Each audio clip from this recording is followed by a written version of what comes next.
ये प्रेस वार्ता एक बहुत ही मुख्य बिंदु पे करी जा रही है और ऐसी परिस्थितियों में करी जा रही है जब ये कहना गलत नहीं होगा कि राहुल गांधी ने जो शुरुआत करी असभ्य अमर्यादित भाषा का इस्तेमाल करके और अपनी पार्टी के लीडरों से जिस तरह से उन्होंने प्रधानमंत्री जी की स्वर्गीय माता जी के लिए भी अपशब्द कहलवाए, अब वो अराजकता अभद्रता की जो आग है, जो पाठशाला है, उसको ममता बनर्जी या कहें ममता अराजक बनर्जी पश्चिम बंगाल में आगे बढ़ा रही हैं। पूरा भारत देख रहा है, पश्चिम बंगाल के नागरिक देख रहे हैं और शर्मसार हो रहे हैं। और वजह यह है, ममता अराजक बनर्जी जंगल राज का प्रतीक, जिन्होंने संविधान की शपथ ली है, अब विधानसभा के पटल पर पूरी तरह से संविधान को तार-तार करती है और गुंडागर्दी क्या होती है ये लाइव टीवी पे दिखाती है। और ये दुख की बात है कि आज ये कहना गलत नहीं होगा, जिसे संविधान की रक्षा करनी थी, जिसको मर्यादा का पालन करना था, वो मुख्यमंत्री ममता बनर्जी आज गुंडों के लिए, मवालियों के लिए एक आदर्श बन के रह गई। विधानसभा के पटल पर वो नारे लगाती हैं उस व्यक्ति के लिए जो गंगा जल की तरह पवित्र है, जिसको भारत की जनता ने प्रधान सेवक बनाया है, और नारे लगा के अभद्र भाषा का इस्तेमाल करना, जिस तरह के बेबुनियाद आरोप लगाए जा रहे हैं, ये सब विधानसभा के पटल पे हो रहा है। इसके बाद देखा जाता है जो घमंडिया ठगबंधन संसद में मार्शल्स की उपस्थिति पे सवाल खड़े करके कहता था ये लोकतांत्रिक नहीं है। आज पश्चिम बंगाल की विधानसभा पटल पर मार्शल को निर्देश और इशारा करके भारतीय जनता पार्टी, जो पश्चिम बंगाल में विपक्ष में है और सबसे बड़ी पार्टी है रूलिंग पार्टी के बाद, उसके विधायकों के साथ हाथापाई की जाती है। भारतीय जनता पार्टी के विधायक वहां पे पीटे जाते हैं, वो बेहोश हो जाते हैं, चोटिल होते हैं, उनको एम्बुलेंस में बैठाकर अस्पताल लेके जाया जाता है। और ये कौन करवा रहा है? ममता अराजक बनर्जी, संविधान को तार-तार करने वाली, गुंडों से सीख लेने वाली, लोकतंत्र को शर्मसार करने वाली, जो अपने आप को कहती मुख्यमंत्री है, लेकिन ना आज वो संविधान की मुख्य धारा से जुड़ी है और ना वो अब मंत्री और मुख्यमंत्री रहने लायक रह गई है। मैं ये जरूर कहना चाहूंगा, नारों में बार बार एक शब्द का इस्तेमाल किया जाता है, वो शब्द है चोरी। लगता है घोटालेबाज, भ्रष्टाचारी, नकली गांधी परिवार से सीख लेते हुए ममता बनर्जी को भी अब चोरी शब्द अच्छा लगने लगा है, क्योंकि वो उनके चरित्र का परिचायक हो गया है। पश्चिम बंगाल की जनता जानती है, टीचर भर्ती घोटाले में चोरी, राशन घोटाले में आम जनता का राशन चोरी, तोलाबाजी करेंगे, जनता का धन करेंगे चोरी।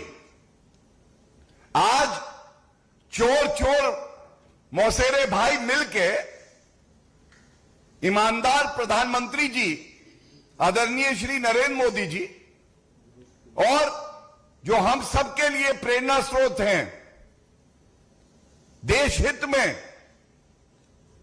सबसे आगे रहने वाले हमारे गृह मंत्री श्री अमित शाह जी के लिए अब शब्द इस्तेमाल कर रही हैं। तो यह जरूर पूछा जाएगा कि ऐसा ममता बनर्जी क्यों कर रही हैं।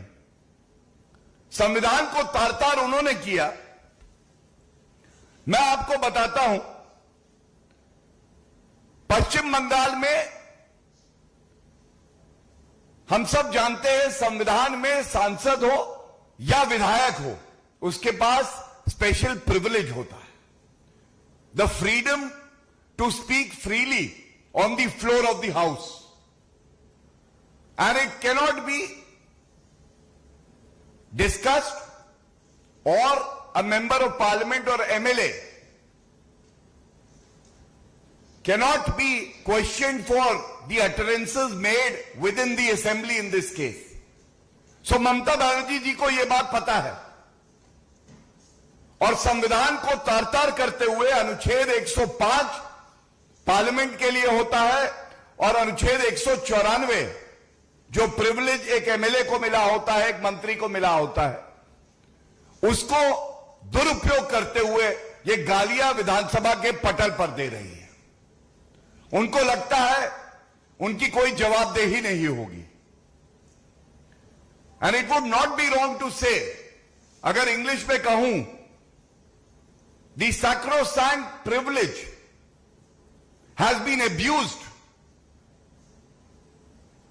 The PM has been abused by Rahul Gandhi, and the people of West Bengal are being used for this anarchist politics of Mamata Banerjee.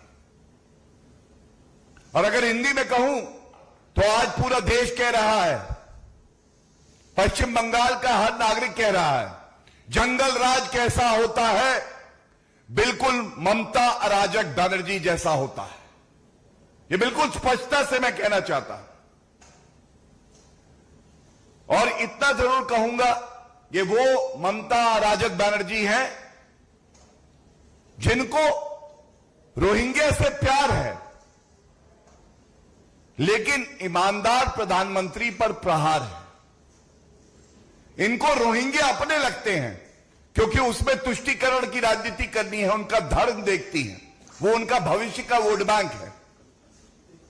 लेकिन क्योंकि कोई व्यक्ति ईमानदारी से जनता की सेवा करता है और भारत की जनता उनको आशीर्वाद देती है, तो ये ममता बनर्जी से देखा नहीं जाता है।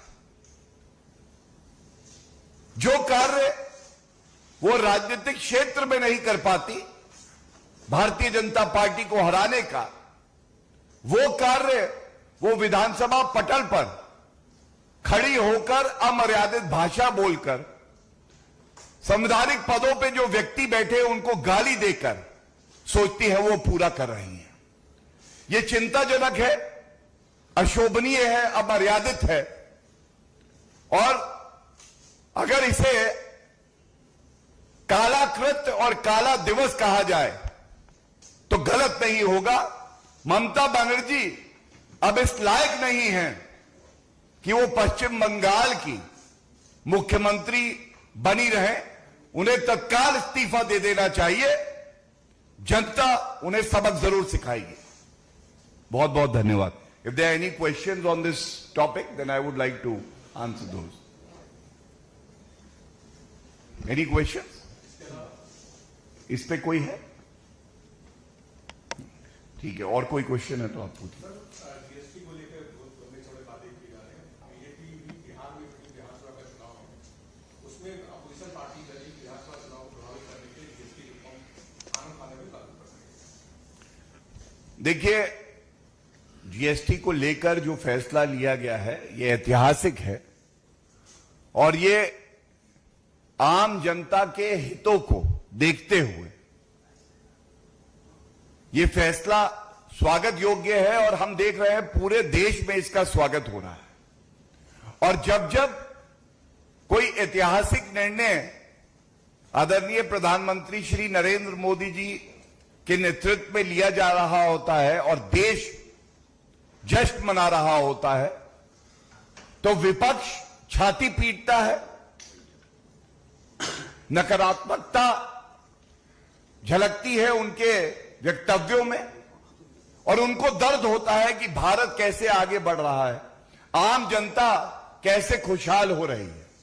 मैं समझता हूं अगर हम जीएसटी की पृष्ठभूमि पर जाएं, जीएसटी का सपना भ्रष्टाचारी कांग्रेस पार्टी की सरकार ने देखा था, लेकिन उस सपने को वो कभी साकार नहीं कर पाए और उस सपने को जीएसटी लागू करने को, इस सपने को साकार भी किसी ने किया तो वो आदरणीय प्रधानमंत्री श्री नरेंद्र मोदी जी ने किया। आज जो निर्णायक फैसला लिया गया है ये स्वागत योग्य है और ऐतिहासिक है। Any other question? Thank you so much.